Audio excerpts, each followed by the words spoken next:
2:35 p.m. precisely, in a gleaming new subway station 30 feet below City Hall.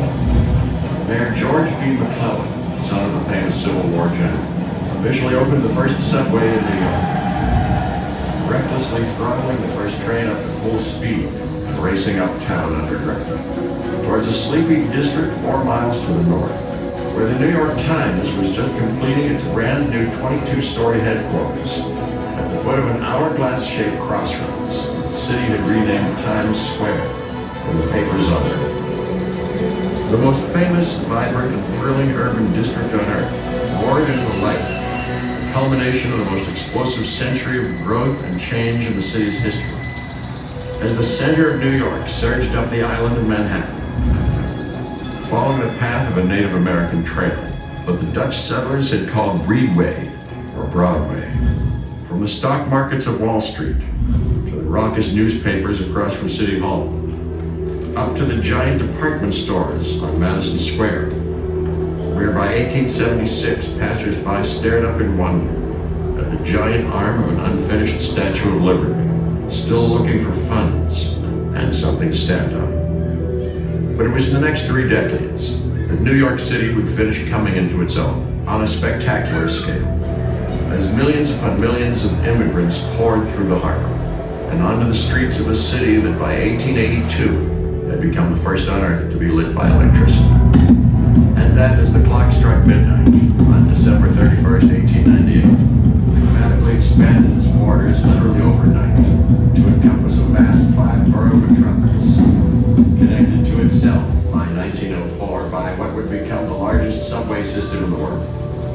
On New Year's Eve that same year, confirming its status as the new throbbing heart of the greatest city in America, immense crowds gathered in Times Square for the first time, for a publicity stunt dreamed up by the publishers of the New York Times, counting down the seconds to the stroke of midnight. From then on, New Yorkers, and soon much of the rest of the world, would ring in the new year with a delirious celebration in Times Square. And it was only the beginning. In the years to come, the astonishing mix of creative energies in New York, black and white, immigrant and native-born, Jewish, Italian, Irish, African-American, and Anglo-Saxon, would burst into glorious expression as a new and distinctively American kind of culture, brash and vital, electric and pulsing, now began to come into its own. I found the place but it's called Times Square. I'm saying hello to Broadway. Just as New York City itself was lifting straight up into the skies, becoming the world headquarters of a new kind of modern mass culture, consecrated to everything air-minded and upwardly mobile, air travel, skyscrapers, motion pictures, the media, high fashion, and before long radio. A thrilling city of spectacle, fantasy, movement, and dreams, whose very heart and soul was based in Times Square. By 1929, no fewer than 66 Broadway theaters, along with hundreds of nightclubs, vaudeville houses, and movie palaces, were drawing in 250,000 people each and every night, to a district now bathed in the glow of 1 million incandescent lights, and known around the world as the Great White Way. Now the greatest incubator of talent in human history, and the birthplace of one of America's greatest contributions to world culture, the Broadway musical. You're going out a youngster, but you've got to come back a star. By 1940, Times Square had become the first place in the world where people gathered to get news in real time, as it was happening on the never-ending electric zipper that coursed around the Times Tower. On August 14th, 1945, more than 2 million people gathered in Times Square to learn that 6 long years of World War had finally come to an end. Ushering in an era of American preeminence as never before, making New York and Times Square itself the crossroads of the world, as one great musical after another filled the stages of Broadway and captured the hearts of millions.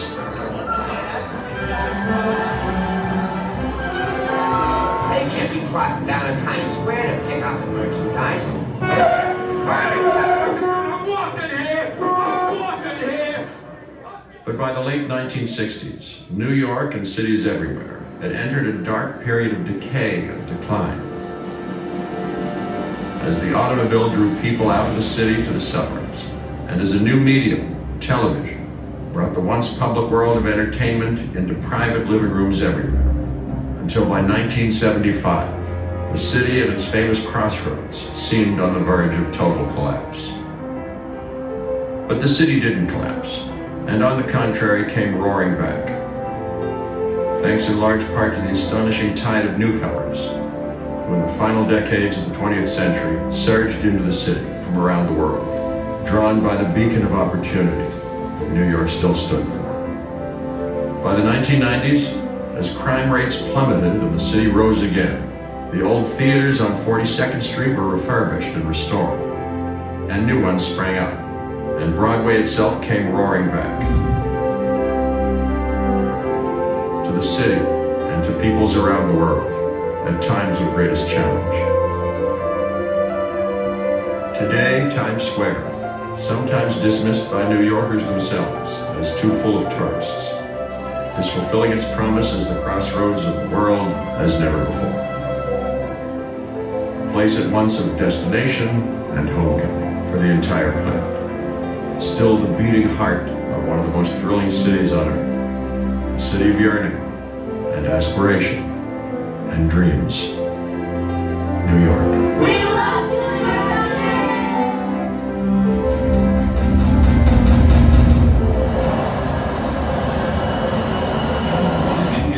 Times Square.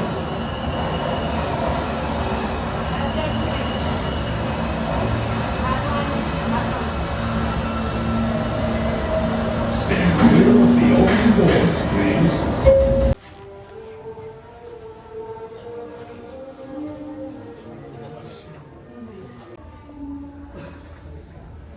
Oh, it's a different building.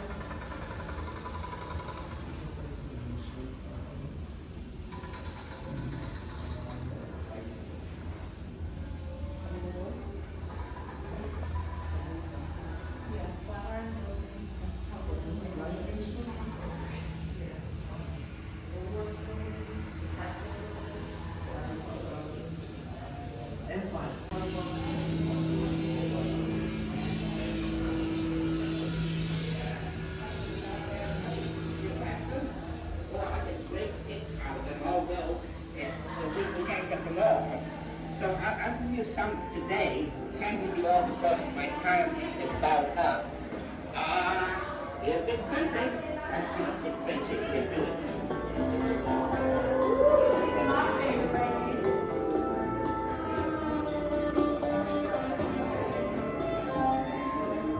Thank you.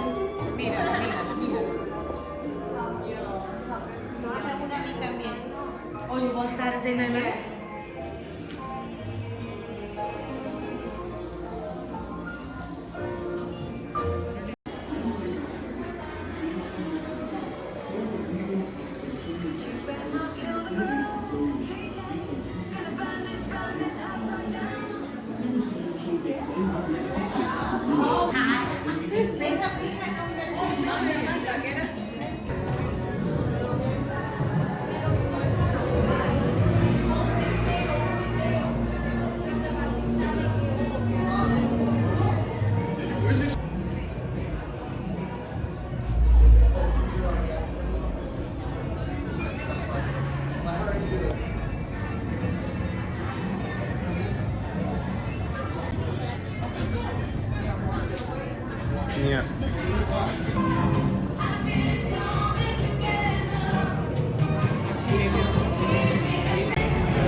Thanks, Guy.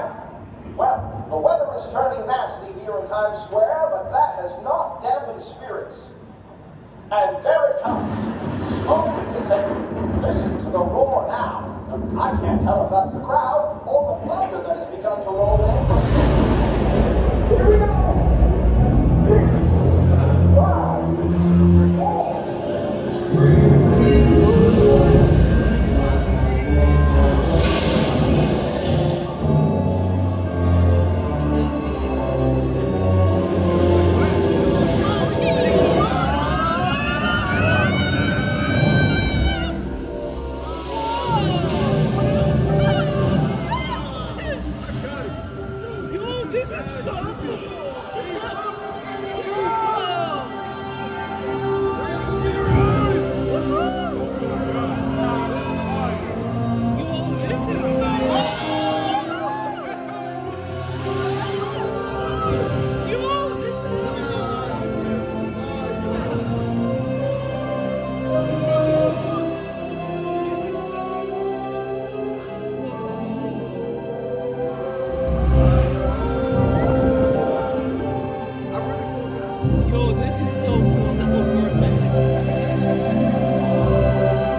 Times Square. This is Mario Lopez wishing everyone a Happy New Year.